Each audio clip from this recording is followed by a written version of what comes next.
Boa noite a todos, boa noite a todas, boa noite a todos. O Café Preto hoje está sendo feito diretamente de Santo Amaro, na Bahia. Viemos aqui e estamos saboreando as belezas culturais de Santo Amaro, assim também como a companhia de um povo maravilhoso, acolhedor. E hoje eu vou entrevistar aqui o Valdir do Carmo, que é escritor, atleta e cabeleireiro. Seja bem-vindo, Valdir. A casa é sua. Boa noite a todos. É um prazer estar aqui com você, falar um pouco sobre a minha literatura, sobre a minha... O Valdir do Carmo é dono de uma barbearia que é também um centro de cultura, porque tem centenas de livros aqui, uma verdadeira biblioteca, e que ele empresta, livros que ele empresta para as pessoas lerem, para as pessoas levarem e lerem em casa. Tem livros como Minha Pobre Gente, que é de autoria do próprio Valdir do Carmo, mas tem diversos outros livros e diversos autores. Vocês devem estar vendo aí na imagem um belíssimo livro sobre Teodoro Sampaio, uma das personalidades negras mais importantes da história, engenheiro, fundador da Poli-USP, e ele nasceu aqui em Santo Amaro. Então, você não é o primeiro gênio de Santo Amaro. Já vieram alguns antes de você? Você pode falar de alguns desses gênios? Gênio, pelo amor de Deus. Gênio e amigo são duas palavras muitas que, sabe? Teodoro Sampaio, ele realmente nasceu aqui no século XIX, filho de uma escrava, né? E até hoje não tem assim, não existe quem foi o pai dele, mas na minha concepção é o Santo Amaro, o mais inteligente que eu passei a conhecer. Né? E assim como o Teodoro Sampaio, tem muitos outros, obviamente, que os mais famosos, Caetano Veloso e Maria Bethânia, mas... Guerreiro Ramos, um sociólogo da maior importância, pouco valorizado pela Academia Brasileira, mas reconhecido até recentemente na entrevista com o professor Eusébio Jorge, ele cita Guerreiro Ramos como um dos intérpretes do Brasil. E hoje o Valdir é uma pessoa que oferece esse conhecimento para as pessoas que vêm aqui, que além dos livros, a conversa é muito boa. Como é que você entrou na seara literária? Como é que você começa a se tornar um amante das letras? O primeiro livro que eu li foi um livro de Jair Vitória, né? Chamado Zezinho, o dono do Antiquinha Preta. Isso tem muitos anos. Depois eu passei a ler através de um amigo, Castro Alves. Né? E eu tinha assim, até um pouco de dificuldade na época, pelo fato da linguagem, né? Escrevia. Na realidade, na minha concepção, ele escrevia para, assim, dar uma facada, né, no sistema da época, né, nos brancos da época. Né? Porque a gente sabe que naquela época os escravos eles não tinham acesso à leitura, essas coisas. Então, o que ele escrevia, na minha concepção, era para... contra os escravocratas. Sim. Então, assim, de lá pra cá não parei mais, né? Aí entrou Raquel de Queiroz, né? Que eu só gosto muito, pra mim, uma das melhores, né? Escritoras do Brasil. E depois eu fui me embaraçar logo com de Guimarães Rosa, esqueci. Aí não parei mais, aí saí do Brasil, fui ler Kafka, Dostoiévski, Guimarães Rosa você falou que leu algumas vezes, você falou que leu mais de quantas vezes? Já li mais de 200 vezes, sem perdão nenhuma. É porque eu gosto, Grande Sertão Veredas, Guimarães Rosa, eu acho que ele se encaixa com os grandes monstros da literatura, porque ele vai questionar o bem e o mal, né? Essa ideia de Deus e o diabo existe ou não, coisa e tal. Então eu gosto muito desse tipo de literatura, essa literatura assim, que eu chamo assim, literatura que vai até ao estômago, né? Que fere, que choca. Né? Eu gosto muito desse tipo de literatura. aproveitar para fazer uma pergunta para o Valdir, é uma pergunta extremamente fácil de responder. Eu tenho certeza que ele não vai gaguejar de responder essa pergunta. Quem é o maior escritor brasileiro? Rosa ou Machado? Guimarães Rosa, na minha concepção. Eu gosto muito de Machado, mas Guimarães Rosa, para mim, É o cara. é o cara, né? Porque eu gosto dessa, como eu falei, desse tipo de literatura, assim, dessa narrativa dele, assim, de questionar, né, o mundo, o bem e o mal. Ele saiu, ele não ficou só alojado, como outros também saíram, né, mas ele não ficou alojado, ele saiu, ele foi dialogar com Kafka, com Dostoiévski, com Tolstói, na minha concepção. Eu não sou nenhum especialista na área, mas eu acho que ele consegue dialogar com esses caras, com esses monstros da literatura. Gente, vocês vão entender que é que o Café Preto hoje está sendo gravado, né? Não está sendo ao vivo, porque nós encontramos uma verdadeira joia da literatura brasileira, que é o Valdir do Carmo, né? Que além de escritor, como eu falei no início, é também atleta e cabeleireiro, e porque fomos extremamente bem recebidos aqui, não só em Santo Amaro, mas sobretudo pelo Valdir. Então, como o Café Preto sempre entrevista pessoas importantes, famosas ou não, eu achava que não poderia perder a oportunidade de maneira alguma de oferecer para o público do Café Preto e quem mais quiser um pouco da convivência com essa verdadeira, como eu falei, joia da literatura brasileira. Valdir, e você faz literatura na barbearia. É mais literatura que se escreve ou que se conversa? Ou que se conversa.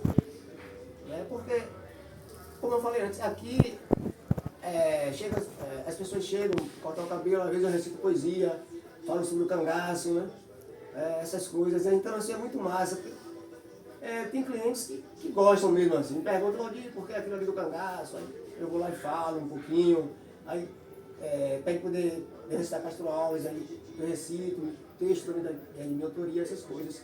Então aqui eu acho que é mais assim, essa prosa, né? Mais uma prosa, muito massa. Assim. Interessante, quem acompanha o canal Café Preto vai lembrar da entrevista que eu fiz com a Luna Vitrolira, que é do Recife, e ela fala que há uma região de Pernambuco que eu vou me lembrar o nome, onde a poesia pulsa e ela existe no cotidiano das pessoas, nas calçadas, dentro das casas, que há crianças de 3, 4 anos que já recitam assim poemas enormes. É a poesia oral, é a poesia que existe independentemente de registro em livro. E é o que nós encontramos aqui com o Valdir de maneira muito natural, essa poesia oral que acontece. Ele falando já está recitando poesia.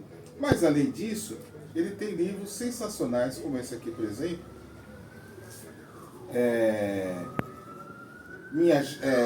Minha Pobre Gente, né? Que é um poema, é um livro em que ele... É prosa poética. É uma prosa poética em que ele resgata, inclusive, a própria origem dele e resgata também, homenageando seus pais, seus ancestrais. Então, a ancestralidade está aqui presente também. Esse livro aqui se encontra disponível, Valdir? Não, porque eu fiz a primeira edição, aí vendi, fiz a segunda, que está na segunda, aí depois não fiz. Eu sou um pouco relapso com essas coisas, eu não fiz mais. Mas está na segunda edição aí. Porque fazia pouco, 1.800, assim, eu vendia. E você acabava não...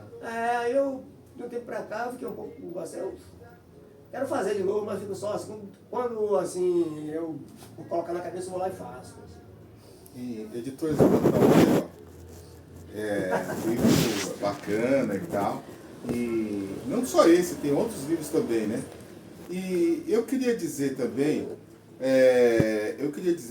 para vocês, a gente está aqui, gente, dentro da barbearia do Valdir. Então, no Café Preto, como eu digo sempre, a entrevista acontece do mesmo jeito que a vida acontece. Então, de repente tem sirene, de repente passa um carro, né? de repente o entrevistador levanta para pegar um livro, que é o Menino Sem Nome, eu vou pedir para ele contar um pouquinho a história desse livro aqui, ó, O Menino Sem Nome, né?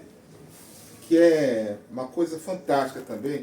Você pode falar um pouco, Valdir, desse livro aqui, O Menino Sem Nome? Como é que surge essa narrativa, esse livro? Sim, em 2012 eu estava lendo uma matéria no Jornal à Tarde que dizia que só na capital, só em Salvador, tinha 24 mil crianças de 0 a 10 anos que não tinham documento nenhum. Aí eu fui fazer uma pesquisa, aí descobri que no Brasil existe mais de 5 milhões de pessoas que nascem e morrem sem documento. Aí eu fiquei com aquilo na cabeça, aí eu comecei a fazer uma crônica. Aí um colega meu, que é professor do Robson, falou que deve só em frente, coisa e tal. Aí eu passei a escrever, fiz um romance sem capítulo, né? Que é um menino que vai nascer numa terra bastante pobre, né? E pelo fato que a mãe já tinha perdido outros, aí não quis dar nome a ele.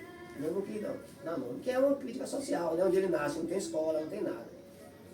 Só que quando ele completa 10 anos, ele tinha muitos sonhos, coisa e tal, que aí eu misturo um pouco de realismo fantástico, filosofia, essas coisas. Aí ele vai dizer que vai sair de casa em busca da terra da felicidade, onde não há dor, nem fome, nem as crianças morrem. Nem as crianças morrem. Ele vai dizer isso e a mãe faz de tudo. Ele sai com a roupa do corpo, ela dá uma imagem, aí Nossa Senhora, ele não leva, ele diz que vai sair como ele, assim, sai. No meio do caminho ele vai encontrar esse cachorro aí, né, que vai aparecer. Ele vai dar o nome de Hermes, que na mitologia grega nos deuses e tal. Então ele vai fazer essa jornada em busca dessa terra, da terra da felicidade, que na realidade é uma metáfora para falar do paraíso, que na minha concepção não existe, né? Você acha que o paraíso não é uma possibilidade concreta? Sim, lógico que não é, né? É só uma criação humana. Né?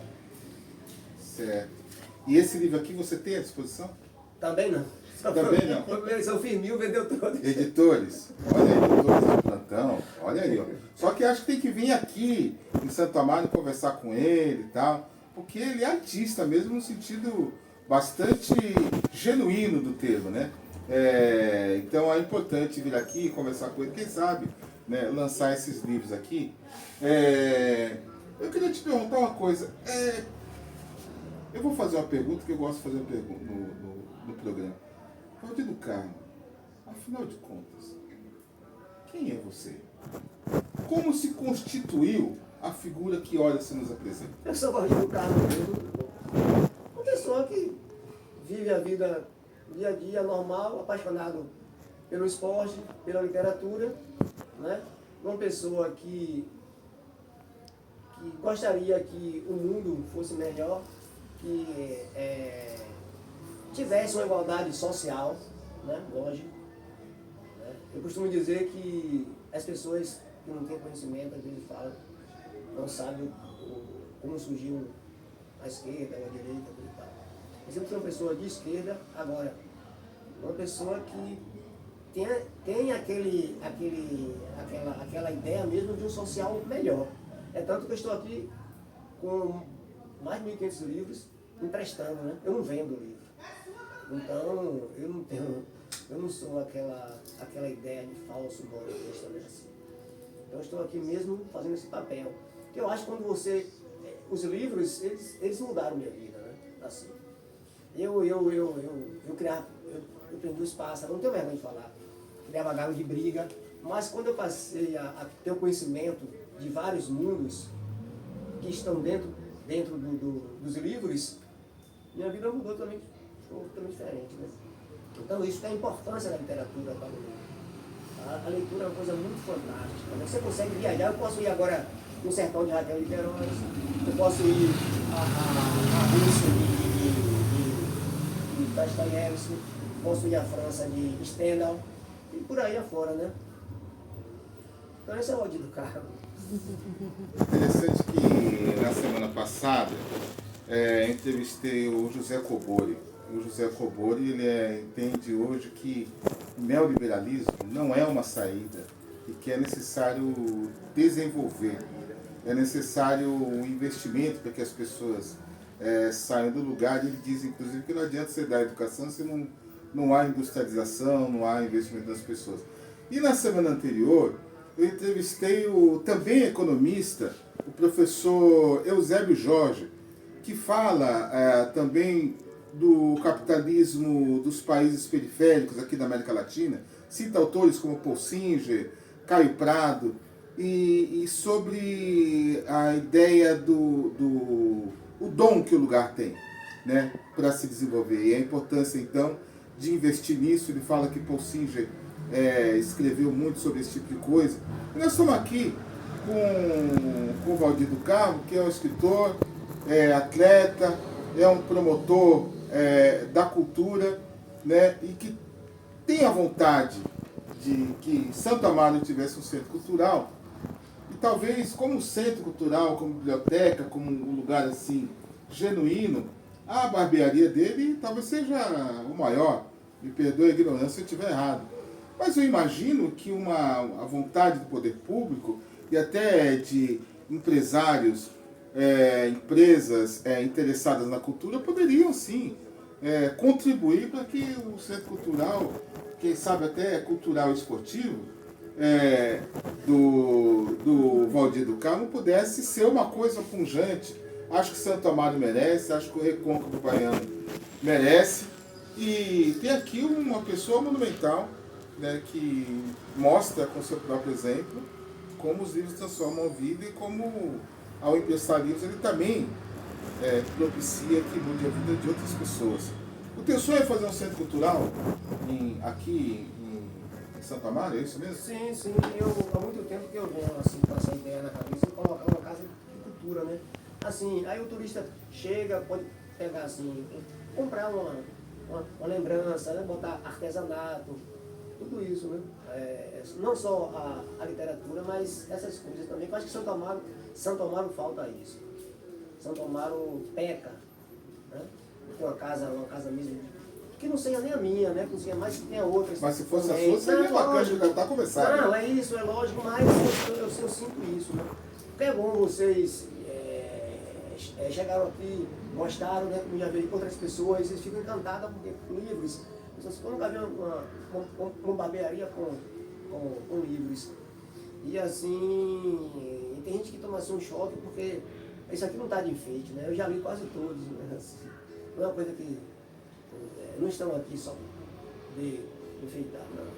Eu gosto de ler, e sempre gostei, eu gosto de ler assim, eu gosto de ler. Eu nunca tinha essa obrigação de vou ler porque alguém, sabe? Eu gosto de ler. Se me interessar com a literatura ali, independente, eu vou ler. Antes da gente falar do outro livro do Valdir do Carmo, eu queria perguntar sobre a parte da paixão pelo esporte. Como é que é esse negócio de rapadura e banana? Ajuda mesmo? Ajuda, porque eu já fiz, joguei bola, não era bom, né? Aí, fiz capoeira um tempão. Aí eu sempre gostei de bike. Aí pequenininho, eu trabalhava na usina, eu andava 20 km, ia com o irmão pela manhã e voltava à tarde, né? Porque na usina era assim, você trabalhava 6 meses a usina parava de moer, né? Aí eu ia de bike, eu gostava. Agora, poder pedalar equipado mesmo, eu comecei tem uns 30 anos, né? Ali eu disputei muito, né? Campeonato baiano, os troféus que estão ali, medalhas que estão ali e tal. Porque na realidade, você perguntou, a banana, ela é rica em potássio, carboidratos, né? Essas coisas. E a rapadura também. A rapadura é uma fonte de remédio muito grande. Só que não tem conhecimento. Aí vai lá e compra um produto, sabe? Já sabe como é, né? Reticência. Pois a rapadura, os cangaceiros usavam muito. Eles andavam 60 quilômetros comendo rapadura, né? Com água, com farinha, coisa e tal. Na época, eles sabiam, né, que alimentavam, mas não sabia que tinha essa riqueza, porque é açúcar, né? E o adoro ele precisa comer açúcar, com açúcar de boa qualidade, panela da terra, enfim, essas coisas. Interessante você falando da rapadura, né? Parece que da riqueza da cana sobrou para o trabalhador a rapadura. De toda a riqueza da cana. E ela te ajuda a pedalar. Você pedala um pouquinho? Como que é? Uma vez por semana? Todo dia? 5 vezes por semana. Eu parei de competir em 2020, quando entrou a Pandemia. Mas eu continuo treinando. Eu treino por mês, assim, na faixa de 1.000 quilômetros, 900, 1.200. Eu pedalo dia de domingo, é o pedal mais longo, que chama pedal assim, que eu faço 3 horas e meia, 4 horas. Aí pedalo 100, 150, 140, 160. Maravilha. E se você não se importar de responder, você já viu a primavera nascer quantas vezes? Eu tenho 55 anos. 55? Ó, menino. Meu menino, 55 anos. Gente, eu fiquei olhando aqui o livro, porque eu queria encontrar a poesia que ele fez em homenagem ao pai. Mas como eu não encontrei por título, eu vou pedir para ele, não agora, mas daqui a pouco, recitar esse poema para a gente, porque o apresentador vai levantar um pouquinho mais aqui, para falar de um outro livro do Valdir do Carmo. Gente, o programa hoje é sobre literatura, sobre potências, muitas vezes desconhecidas do Brasil, né? Às vezes de um canto do Brasil, às vezes de um dos muitos centros do Brasil, mas que passam direto, que passam batido, né? Nós já tivemos muitos. Tivemos a Carolina Maria de Jesus, por exemplo, que talvez seja a maior referência, né, de pessoas que são monumentais, são geniais e que ainda hoje não têm o reconhecimento que mereciam. O Brasil tem muitos e muitos e muitos e muitas e muitas e muitas. Aqui nós estamos falando de mais uma pessoa que, assim como a Carolina Maria de Jesus, tem algum reconhecimento. Teve um professor universitário que esteve aqui, até apresentou um dono de uma editora, essas coisas todas, que eu não vou falar o nome da pessoa nem da editora, para não expor aqui as pessoas, né? Não por outro motivo. Então tem algum reconhecimento, mas com essa potência seria importante que a gente entendesse que tem muita gente potente no Brasil, em diversos lugares, e conhecesse essas pessoas. E esse livro, como é que surge Troca de Cartas, Valdir? Troca de cartas, eu começo a colocar nos anos 80. O que acontece? Eu tive amigos, colegas, que eles foram embora para o sul, sudeste e não voltaram mais. Sempre como aconteceu, né? Aquela ideia de ir para trabalhar e ajudar a família, né? Então, Carlos, que é o personagem principal desse livro, ele vai sair de um lugar chamado Baixão, que é, né, aqui perto, É Recôncavo também? É Recôncavo, na usina, onde eu trabalho, a usina de Tapetingui, né? Eu coloco sempre o nome de lugares que eu conheço, que sou ligado. Aí ele vai sair em busca dessa vida, né? Ele vai deixar a mãe, que já sabe, é uma senhora que sabe ler e escrever, Celina, o pai, que é uma pessoa, que é um alcoólatra, né? Que eu fiz um pouco baseado na minha família, porque meu pai também ele bebia pra caralho, né? Ele bebia mesmo. E assim. Aí o que acontece? Ele vai em busca desse mundo, que eu vou dar o nome, o mundo de cima, que é o sertão, né? O Nordeste, isso, o sertão, coisa e tal. E o mundo dos homens, que eu vou dizer do Sudeste, que eu vou chamar o mundo do capitalismo, né? Que essa é a ideia de Franz Kafka. Franz Kafka dizia que um dia voltaria para morar no infernal mundo do capitalismo, né? Aí, essa ideia, então, ele vai embora e vai ficar toda a narrativa é troca de cartas. Ele escreve de lá para a mãe e a mãe para ele. Então, tudo que se passa lá, ele vai relatar e tudo que passa no mundo de cima, ele vai falar para a mãe. A mãe fala para ele, né? Tudo que está acontecendo. Então, vai criando aquela comunicação e vai ter um professor de Brasília que fez uma resenha sobre esse livro, que ele bota Carlos como anti-herói, né? Ele acha que Carlos abandonou a pátria dele, eu parti para lá dele, cada um interpreta do jeito que quiser. Saiu da minha mão, não é mais meu, né? Lógico. E aí? Então o que acontece? Vai ter essa comunicação. Carlos, ele vai se bater com o mundo que ele achava que era um mundo perfeito, né? Ele vai ver que lá também tem sofrimento, que não é só aquela perfeição, né? Então, como ele fala, o mundo das farturas. E vai ficar nesse diálogo, o tempo todo, essa troca de cartas, até ele vai até de 1980 até os anos 2000. É praticamente nessa, sabe? Nessa comunicação. E não posso nem narrar tanto porque... Senão vai dar spoiler. Porque fica assim... Então vai ter essa... Já deu um spoilerzinho aqui antes do começo da entrevista, quando ele percebeu já tinha dado. Mas, gente, como eu sou muito insistente, eu vou repetir a pergunta. Esse livro aqui está disponível? Esse da tem. Ah, esse ainda tem.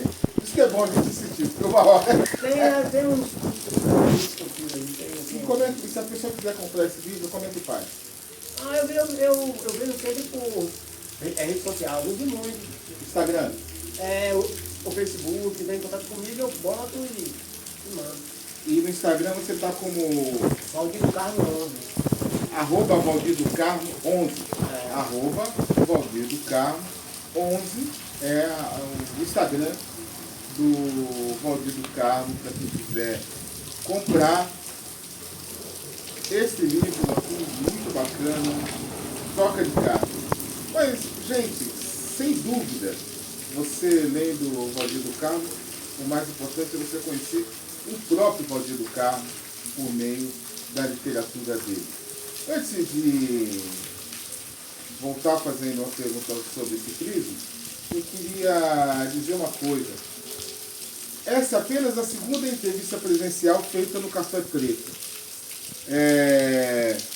A primeira foi feita com a Carla Cotirene, que é baiana também, professora da UFBA, ela estava em São Paulo e nós fizemos lá. E hoje temos a oportunidade de fazer aqui no Recôncavo com o Valdir do Carmo. Eu vou pedir, Valdir, para você recitar o poema que você faz em homenagem ao seu pai. Pode ser? Vou ler. Isso. Melhor, né? Porque eu estou com a memória assim, mas... Depois dos 15 anos, né? A memória não é mais a mesma coisa. Eu posso dizer isso assim, de carteirinha. Porque eu nunca decorei ele mesmo, eu fiz esse Sim. escrito, né? Vou fazer algo mais rápido. Tá aí no ponto? Tá aqui. Um caminho andou em memória do meu pai. Amanhã vem nascendo lá para as bandas de onde o sol vem. Os tímidos passarinhos começam a cantar. O sol timidamente vai achupando o sertanejo acordar.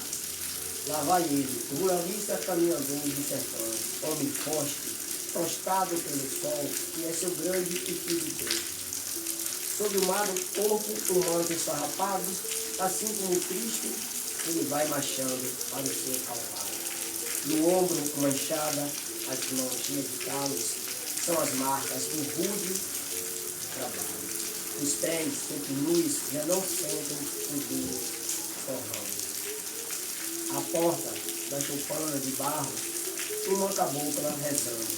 Ao redor, 7 pálidas crianças, olhos profundos, barrigas vazias.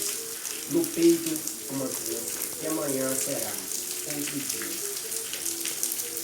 E o rude caminhador, já cansado, chega ao triste destino, tira a enxada de ombro, da cabeça o chapéu, fita o límpido céu, pede ao seu Deus, para sua pátria, logo tributo. Pega a enxada e no grande livro do mundo começa a escrever. O dia vai morrendo lentamente. Lá vem ele, volta, comindo, cambaleando. Logo de longe ele avista sua singela chupando. Quando a porta chega, a pobre Sinha Maria anuncia que de fome uma criança morria. Sensacional. Poema absolutamente profundo. Com essa poesia, eu quero agradecer muito ao Valdir do Carmo pela gentileza de nos receber aqui no seu local de trabalho, na sua biblioteca, na sua barbearia, e peço que você faça as considerações finais, por favor. Eu fico muito feliz, né? Pelo fato de você e sua equipe estar aqui.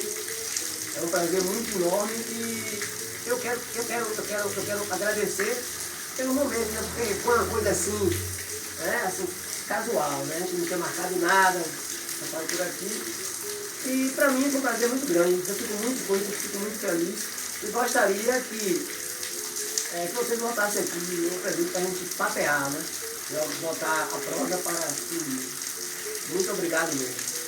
Eu que agradeço, nós que agradecemos, obviamente nós queremos voltar aqui muitas outras vezes, mas antes de retornar a São Paulo, eu quero voltar aqui ainda para tomar um café preto com o Valdir do Carmo. E quero pedir a vocês que comentem aí no vídeo o que vocês acharam. Deixem no comentário o que vocês acharam da possibilidade de uma barbearia ser uma biblioteca, assim como a barbearia do Valdir do Carmo. Gente, muito obrigado. Logo nós teremos mais Café Preto. Grande abraço. Tamo junto.